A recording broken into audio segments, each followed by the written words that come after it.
Welcome to the Catholic Cafe, where Catholic truth is served fresh daily. We've made you a reservation in the luxurious corner booth, so come on in and see what's on the menu today. Now, here's your host, Deacon Jeff Drzymski.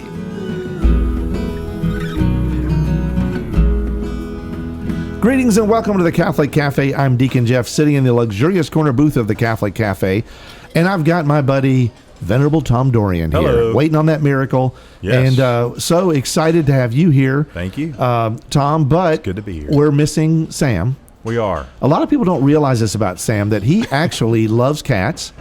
I knew that. And well, okay, you knew he loved cats, but what you didn't know was that he actually belongs to the Society of Cat Herders. I could see that. Yeah, and so he's off at a national convention or something, and basically what they do is they just herd cats. It's not a rodeo quite, but it's pretty close. It ends with rodeo night, Right. But it's very quiet. Yeah. All you hear is, just not much. It's not Lots exciting of rodeo. it. Yeah, Lots yeah. of it.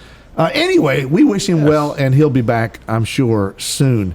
So we are continuing through the Summer of Holy Matrimony, and I got to tell you, I keep getting feedback, and I'm so excited that so many people are listening, and that tells us a couple things. One is, hey, we got a couple of listeners. That's kind of nice. But B, it tells us that this is material that people want to hear. Striking a chord. I think it is, and I think it's important. And if we're talking about like a world that just seems like it's kind of going in the wrong direction in a lot of ways, things like marriage and family, that's the way out. I mean, obviously that was ordained and revealed by God at the sacrament of Holy Matrimony. And so we need to revisit all of this stuff and rekindle our desire for marriage and, make our married lives better and then prepare to be married in a way. I think that's how we change the world. I do too. And how we make the world a better place in the way that we can do it. And certainly that's always with God's help. Now, we just spent our last show talking about authentic communication and intimacy, and really the characteristics that go along with authentic communication. And now we're going to talk about maybe a little darker subject. Still communicating. It's communicating Hopefully. or lack of communicating. Right. We're going to talk a little bit about conflict resolution. And the reason why this is important is because I've said it several times in this show. We've talked about the fact that when there's a problem in a marriage, 99.9% of the time, it involves communication. It does. And more importantly, more precisely, the lack of communication. So what can happen is, we've talked about this one flesh relationship, and the whole idea in sustaining that one flesh relationship is basically to fight off, to ward off the obstacles, the intrusions, the enemies to your one flesh relationship. Right. Now, again, you do that with the grace from God and with the power that God affords us in the sacrament.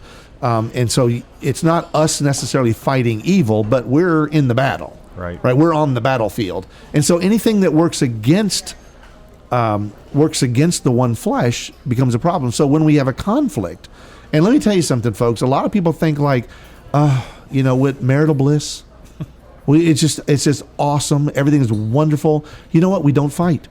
We giggle a lot. And she's always bringing me breakfast in bed, or he's always making sure he does the dishes. Right. He does all this, or he took the trash out and I didn't have to ask him. It's like we hear these wonderful things, and then invariably, Tom, you and I both know that when we're talking to that person, we realize, they've been married 6 months. It's and I'm not saying that's bad, because I love the honeymoon phase. Right. And we can extend that honeymoon phase, and we can also have a re-honeymoon phase. We can. And I encourage that for all married couples, no matter how long you've been married. I love seeing people who've been married 50 years and they're having another honeymoon phase. That is awesome, right? And it's possible, right? So, but what I will say is that inevitably, you are going to have a conflict in your marriage. Oh, yeah. Invariably, you will be on opposite sides of a fence, whatever the fence is, whether it's finances or relationships, whether it's work, whether it's whatever. You are going to be on the opposite side of that fence. And the thing is, you always have to be aware, how do we do this in a way that's going to be productive and not reductive or not destructive, right? We want this to be okay, because you are never ever going to live a life without conflict.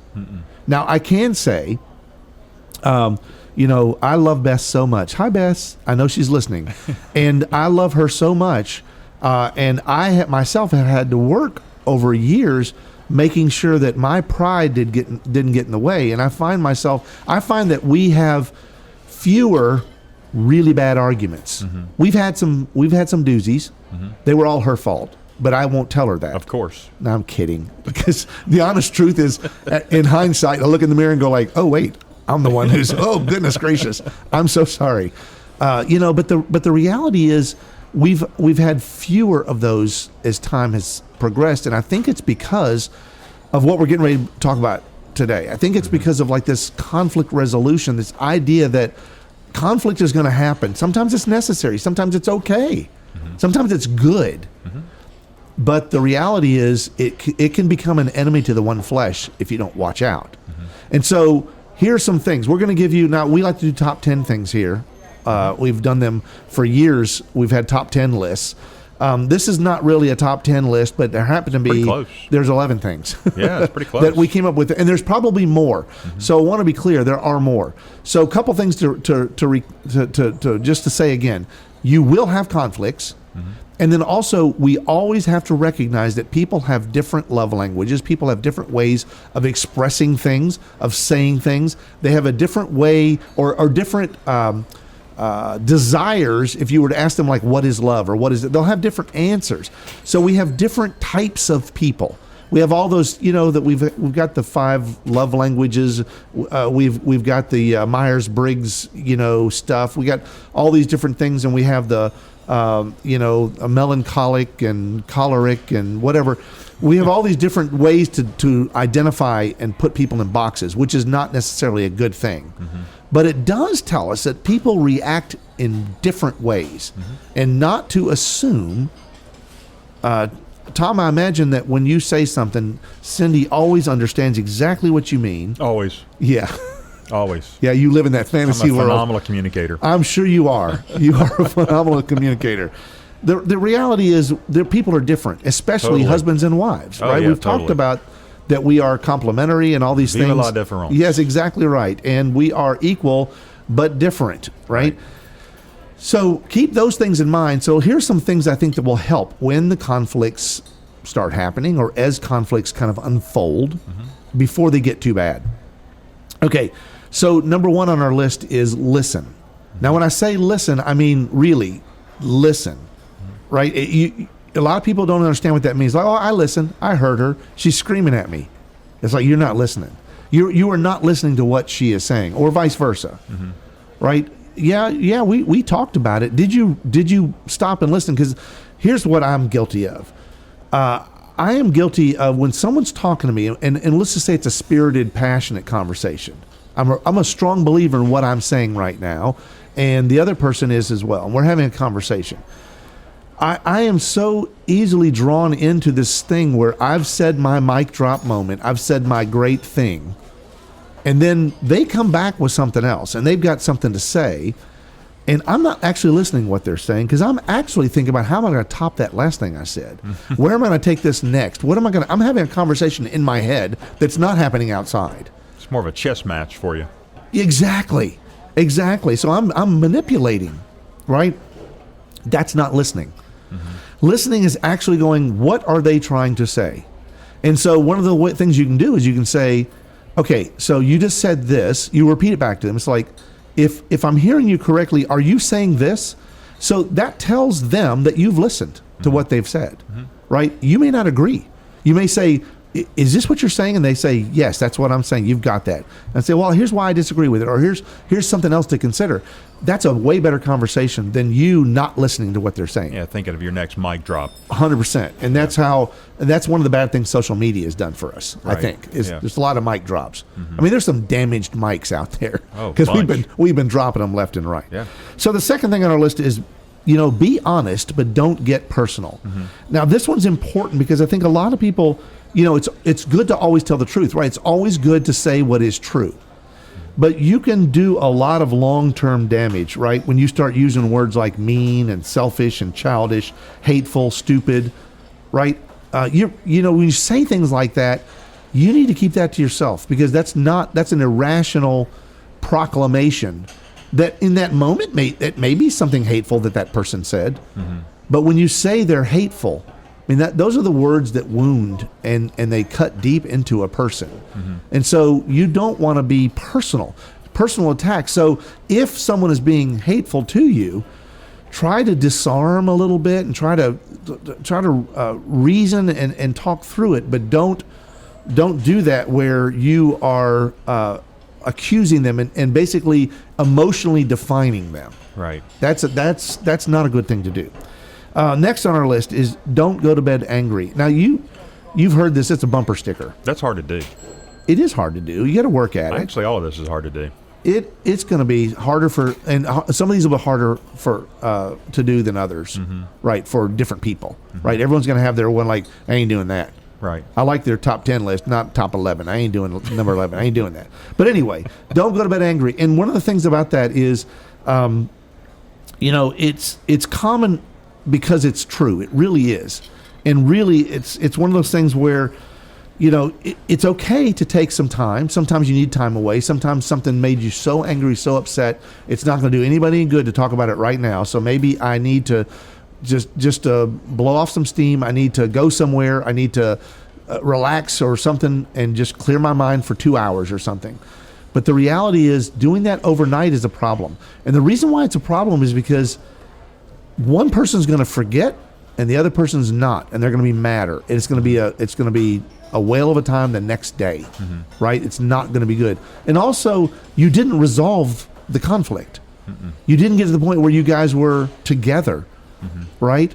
And I think it's really dangerous to go to bed when you're angry and say, we're going to sleep it off. It's not like a drunk, it's not like a full meal or some other kind of hedonistic thing where it's like, oh, you just sleep this off. I just need to relax and get a good night's rest. A good night's rest is not the reason why you had the conflict. Right. Right. You need to resolve that conflict or work at resolving that conflict, at least to talk about where you are before you go to bed. Right. Right. And it's not easy to do. No. And I'm sure, Tom, as you're going through here, I think Cindy would appreciate it if you would offer some personal examples of where she has gone wrong many times with doing these things. I'm sure that'll go over well, too, in the household. Yeah, that's what I need right now. So, all right. So the other thing on our list, another on our list is don't go to extremes. We are so eager to paint a picture that is like to win the argument, we have to say things like, you always do this or you never do that. Right. It's like, don't go to extremes. Don't use extremes that way. Because when you do, it's like, because now when I hear that, not necessarily from Bess, she doesn't do that all the time, but we all fall into that trap and do that every once in a while. But when I'm hearing someone say like, oh, they are always, it's like, I want to ask a question. Are you saying that every single time they do this, right, that there's no exceptions? Are you saying always or never? It's like they'll have to go, well, no, I didn't mean that. It's like, well, so you're embellishing the story. You're painting a picture.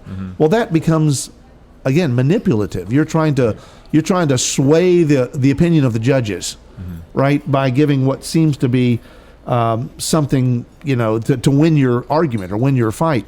And there are other extreme words that involve things like, you are destroying our relationship.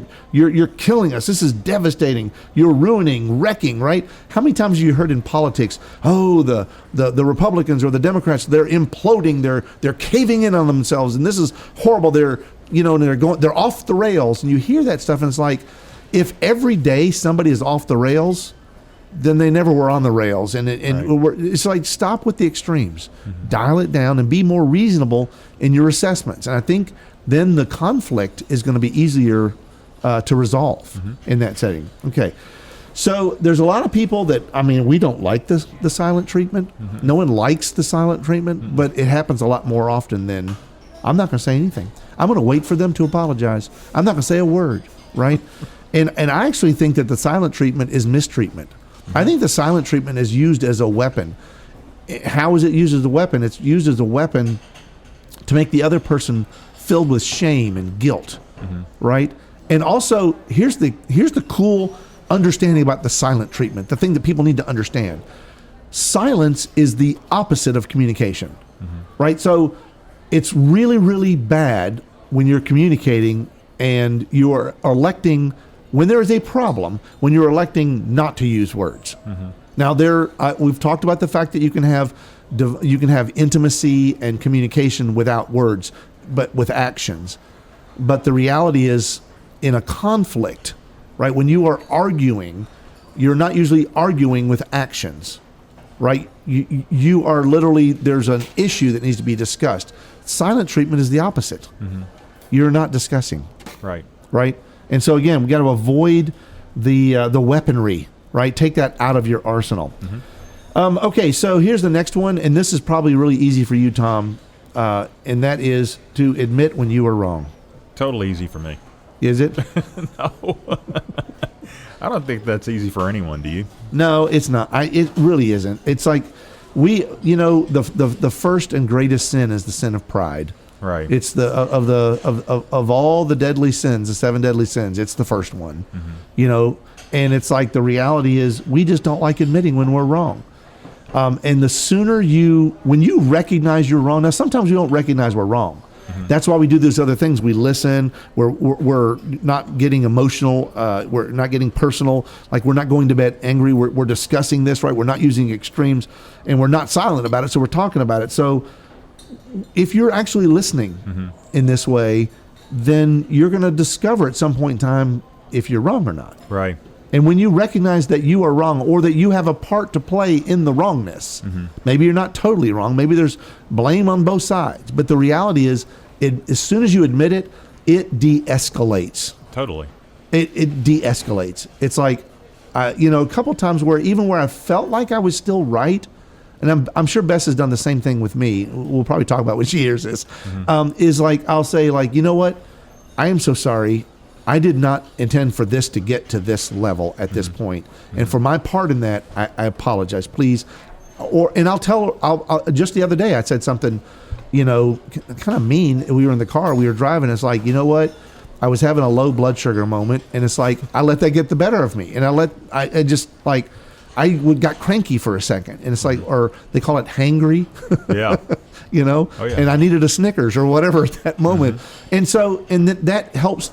It just de-escalates everything. Yeah, I think if you take ownership, the quicker you take it, you can cut off the past a lot of this other stuff you have to go through. And I'm not telling you to say you're wrong when you weren't. Right. But I am saying you can say things like, for my part in this argument, I am wrong and I am sorry. Yeah. I apologize for what I have done to escalate this into a shouting match or whatever that's gotten us to this. That didn't happen just because one person was belligerent and the other was like just an angel like you, Tom. Right, or an angel. Exactly. Exactly.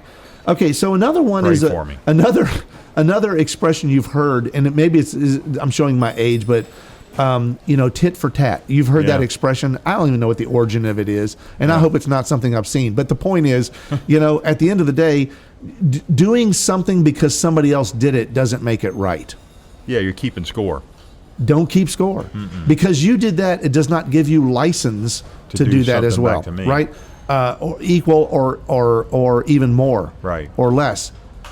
And that's the stuff that I think people don't realize is they go like, well, hey, this is fair game, right? If you're going to talk about my mother, I'm going to talk about your mother. Right. It doesn't make it right. Right. And so we have to be aware that while some things, you are allowed to cry foul, by the way. You're allowed to say, hey, that's not fair. It's not fair to talk about my mom that way or whatever. But you're not allowed to do what they did to you. Right. So no tit for tat. That's never acceptable.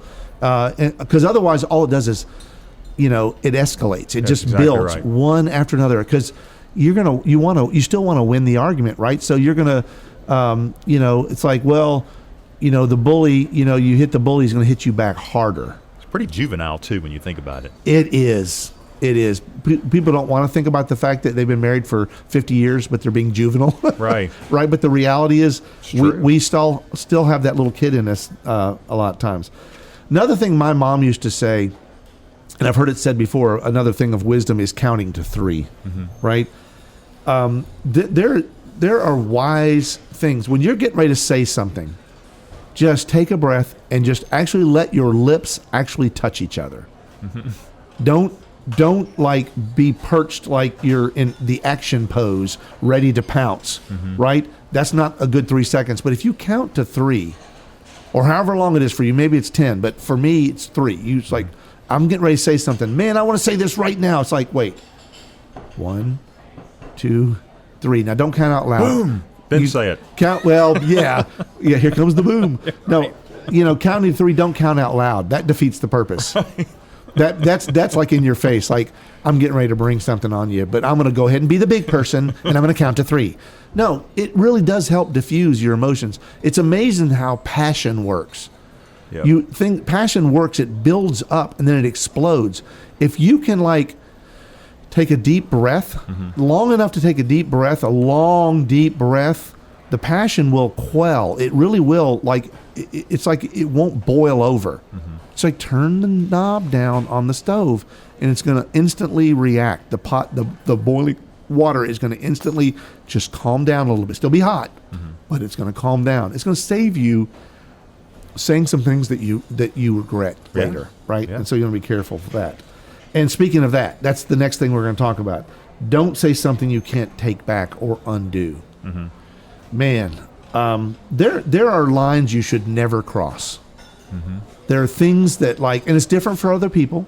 For some people, it's like close your ears, everybody, but dropping the F-bomb, saying something that is way out of league and not that you don't accept it. It's not good language, and yet you drop it into an argument. That's a line that you should never cross. And so that's something Bess and I we've never done. In anger, shouted something so horrific at the other, right? But it's not just that. For some people, it's like saying something like, "I can't trust you anymore." Wow! Wait, big. Are you saying you're never going to trust me again? Yep. Right. And so we have to be mindful. There are horrible things like maybe this relationship was a mistake. I'm not sure I love you anymore. Right. These are things that you may have a passionate feeling in a moment, but you do not. That's not something you say that you can't take it back. Those aren't mic drops. Those are nuclear bombs. Those are, exactly. They are destructive, and that's one of the worst things that happens in a relationship. Yeah. And people say "Oh, we talk like that all the time." It's like, then I don't give you much hope for your marriage. How do you get out of that when you do that? It's really hard. Yeah. Okay, because think of it like this. Think of it like infidelity. Like you've been married for 20 years, and you step out on your husband or your wife, right? Every time, even though there may be reconciliation, forgiveness, confession, all these things, and you're back together, you love each other, you didn't stop loving each other, but there's that moment, right, that you did that. So the next time that you are away, you're out of town, you're late getting home from work, and the other's at home waiting, in the back of their mind, they're wondering, is he doing it or is she doing it again? Is it happening again? Right. Right? And that's something that won't go away. So don't cross that line. Right. Just whatever it takes, stop. So don't say the things that are going to wound in that way. Yep. Don't do the things that are going to wound in that almost permanent way that's really hard to come back. Can you come back? Yes, I've seen it happen, but oh my goodness, it's not easy. It's difficult. It's a lot harder. And you can also, by doing these things, you can avoid those moments, right? Another one is, number 10 is every argument should be ended with the words, "I love you." This is a beautiful way to do things. If you say that, it's not it's like no conditions, no strings, no equivocations. "I love you," right? Both people say it. And what you're doing basically is you're recognizing the seriousness of the argument, of the discussion, the conflict, right? And you're confirming the purpose and the goal of the argument is to be together and to be in love. And again, it's another hard thing to do. And don't go, "I love you," with your teeth clenched. That's not what I'm talking about. You need to express genuine, sincere love. Right.